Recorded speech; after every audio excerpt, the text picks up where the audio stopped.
আজকের আমার হৃদয়ে দূরের ও কাছের সকলকে আমার আন্তরিক শুভেচ্ছা জানাচ্ছি। আপনারা ভালো থাকুন, সুস্থ থাকুন। আজকে আমার লেখনীর নাম দিল্লির ফেরিওয়ালা। দিল্লির সিংহাসনের দিল্লি কা লাড্ডু ফেরিওয়ালা জাতি ধর্ম বর্ণ নির্বিশেষে ভারতবাসীকে ভুলেছে এক নিমেষে। 10 দিকে ধারাপাতে ভারতবাসীর রান্না ভাতে, 144 ধারা আইন কানুনে নেই ঠিকানা, ধর্ম ভাগে 16 আনা। একে চন্দ্র একাই 100, এ কোনো পক্ষে নেই। তিনে নেত্র চারে বেদ ভুলেছে, 5 পঞ্চবান 6 ঋতুর পরিবর্তন, 7 সমুদ্র 8 অষ্টবস্তু 9 নবগ্রহ 10 দিকে ভুলে একাই নাচছে।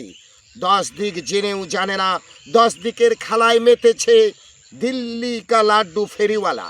ধর্মের দিল্লি কা লাড্ডু যারা খেয়েছে ও যারা না খেয়েছে, ভারতবাসী সবাই আহা উহু আহা এ রোগে ভুগছে। 2026 ইলেকশনের আগে ও পরে কারা দিল্লি কা লাড্ডু খেয়েছে? না খায়নি, না পায়নি, না দেয়নি, না লাড্ডু দেবে এ কি হতে পারে? না পূর্ণ হবে কি দিল্লি কা লাড্ডুর? না মিটবে দিল্লি কা লাড্ডু খেয়ে পেটের খিদে, না পেটের জ্বালা যন্ত্রণা? ভাই দিল্লির ফেরিওয়ালা, পোষ্যপুত্র টাটা বিড়লা আদানি আম্বানির ভারতবাসীর মূলধন নিয়ে টানাটানি। ভারতের ধন কোথায় যায়, কারা খায়?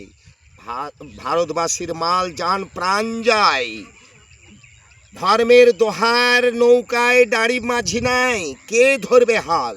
না ধর্ম দোহাই দিয়ে মাঝি ছাড়া দিল্লি কা লাড্ডু ফেরিওয়ালার পাল তোলা নৌকা, ধর্মের নৌকা ভারতবাসীর জন আন্দোলনের জনঝড়ে হবে রে চুরমার।